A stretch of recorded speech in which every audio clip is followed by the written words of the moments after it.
In 1986, Britain sold something for £3.9 billion that would be worth over £300 billion today. But here's the problem. No amount of money can buy it back. Not because someone else owns it, because it no longer exists in the form it was sold. What you're about to discover isn't just economic history.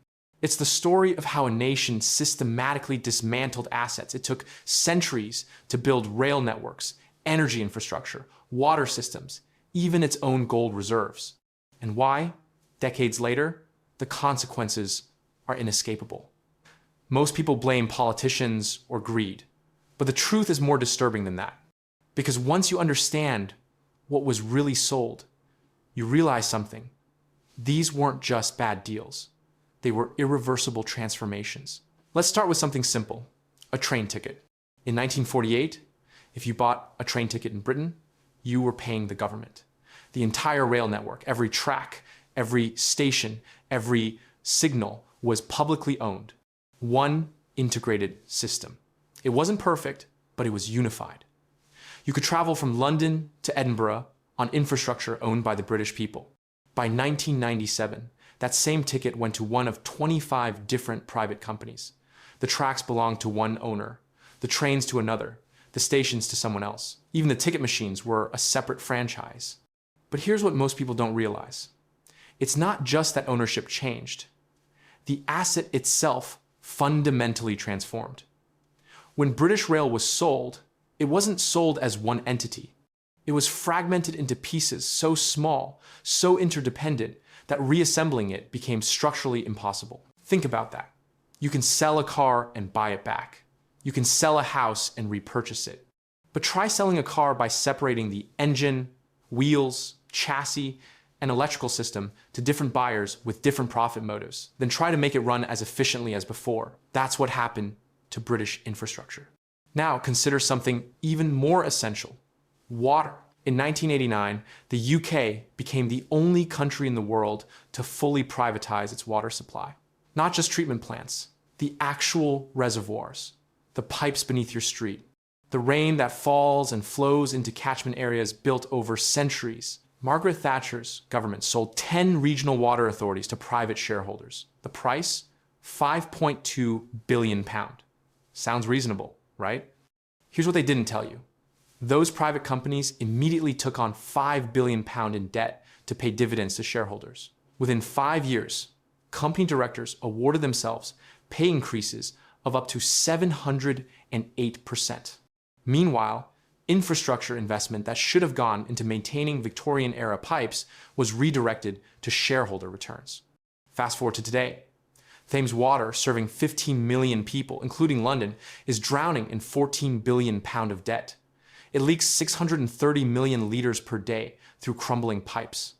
And in 2023, it became clear the company might collapse entirely. But here's the psychological trap. The British government can't just buy it back anymore, because what exists now isn't the regional water authority that was sold in 1989.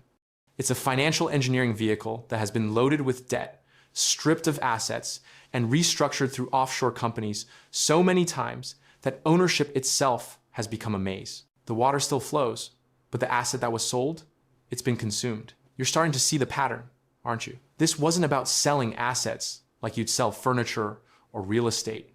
This was about converting public infrastructure, things built to serve the nation, into financial instruments designed to extract maximum value in the shortest time. Let's talk about energy.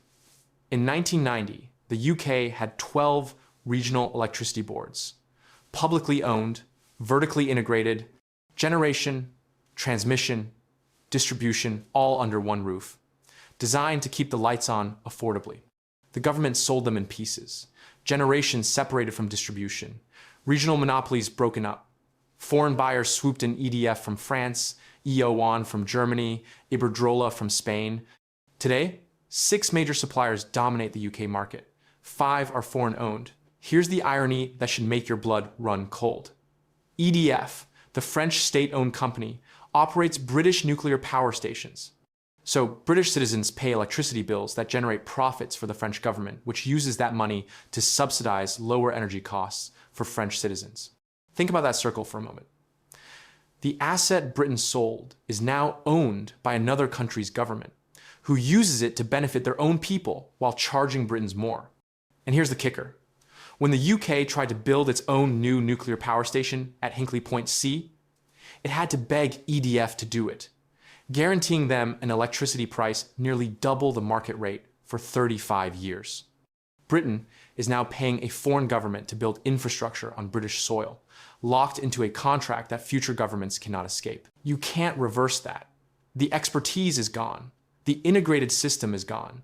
The asset has evolved into something that no longer fits back into the shape it once was. But nothing, and I mean nothing, compares to what happened to Britain's gold. Between 1999 and 2002, Gordon Brown, then Chancellor of the Exchequer, sold 395 tons of Britain's gold reserves, about 56% of the UK's total holdings. The sales happened at auction, pre-announced to the market. The average price? $275 per ounce.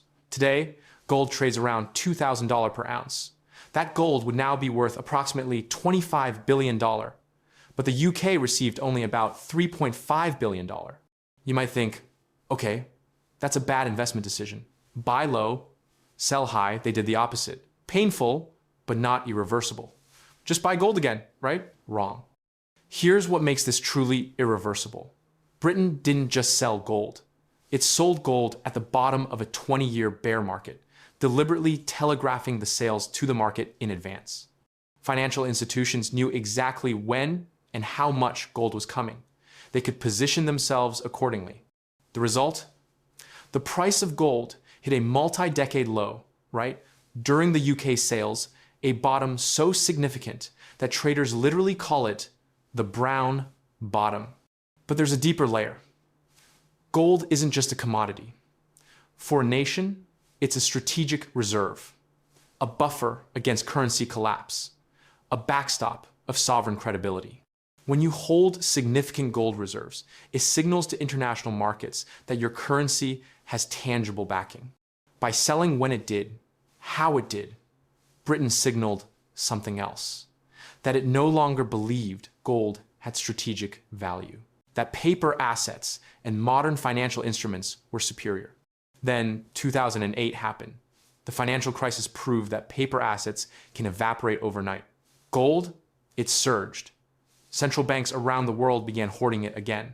China increased its reserves. Russia did the same.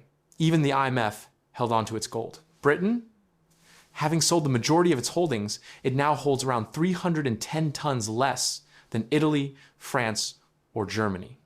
And here's the cruel mathematics. Even if Britain wanted to rebuild its gold reserves to previous levels, doing so at current prices would cost roughly 7 times what it received from the sale. You can't unwind that. The opportunity cost is locked in history. Let's return to the railways, because this is where the irreversibility becomes almost philosophical. British Rail was sold in the most complex privatization ever attempted. Not as one company, not even as 10 or 20. It was shattered into over 100 separate entities. Railtrack owned the infrastructure.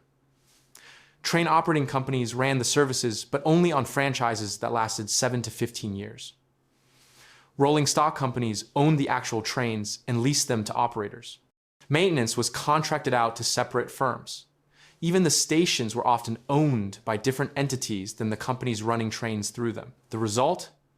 A system so fragmented that nobody had responsibility for the whole.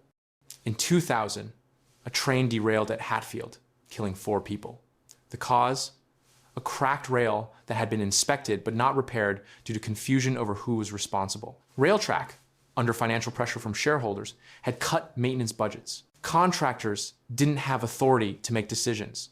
Train operators didn't own the tracks. Railtrack eventually collapsed. The infrastructure was renationalized as Network Rail, but the trains remained private. So now you have a public body maintaining tracks for private companies, running services on franchise routes with leased trains. It's neither public nor private. It's a hybrid mutant that satisfies nobody. Compare this to France, Germany, or Japan, where integrated state rail companies operate efficiently because one entity controls the whole system. They can plan long-term. They can invest in infrastructure, knowing they'll benefit from improved service. They answer to citizens, not quarterly earnings reports. Britain? It now has some of the most expensive train tickets in Europe. Services are frequently delayed. And when a franchise fails, the government has to step in as operator of last resort, temporarily renationalizing until they can find another private company willing to take it on. Here's the part that should haunt you. Even if Britain wanted to fully renationalize the railways tomorrow, it would face decades of legal battles. The train operating companies have contracts with termination clauses worth billions.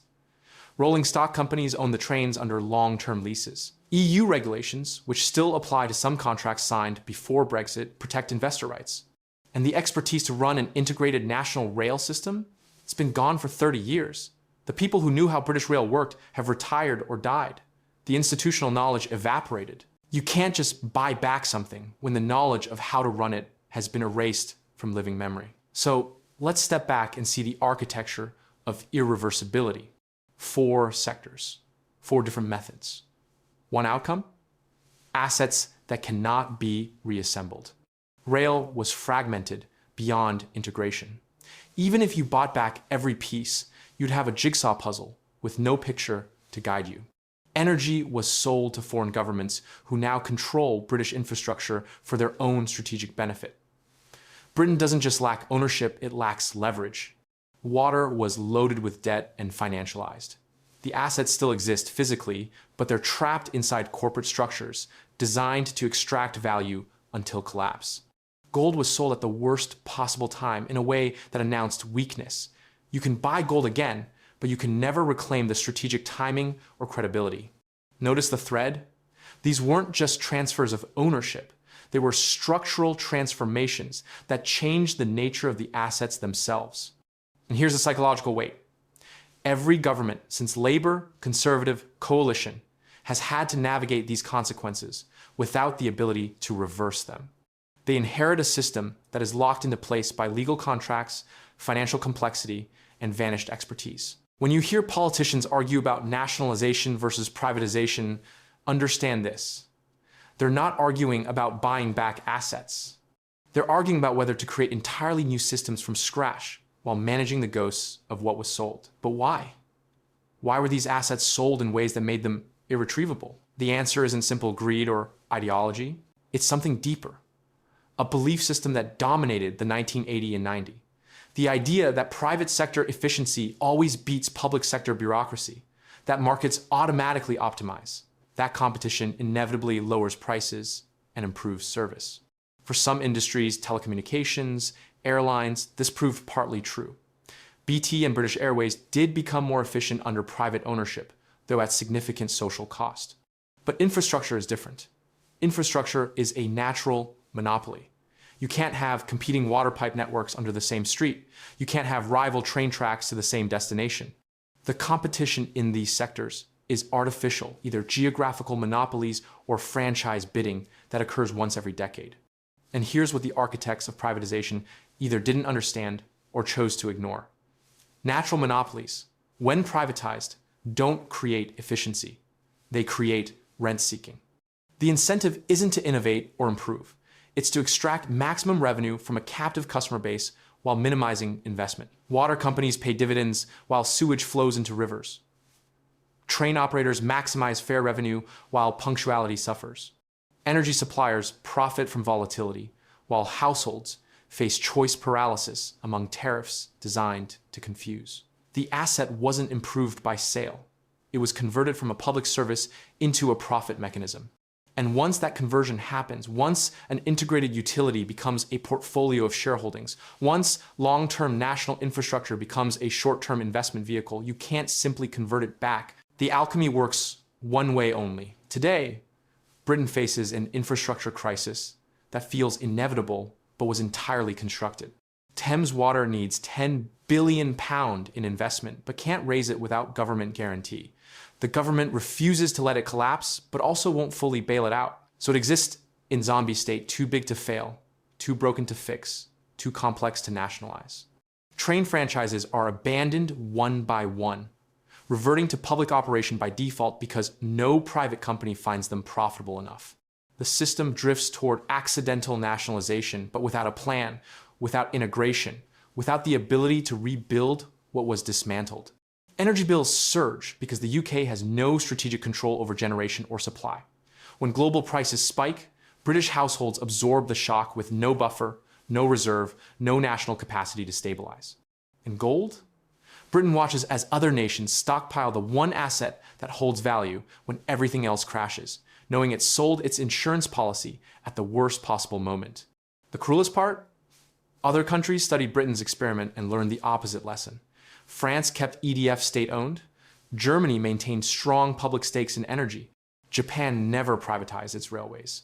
Even New Zealand, which privatized heavily in the 80s, eventually renationalized its rail network after realizing the mistake. Britain became the case study in how not to manage national infrastructure, the warning label other countries read before making decisions.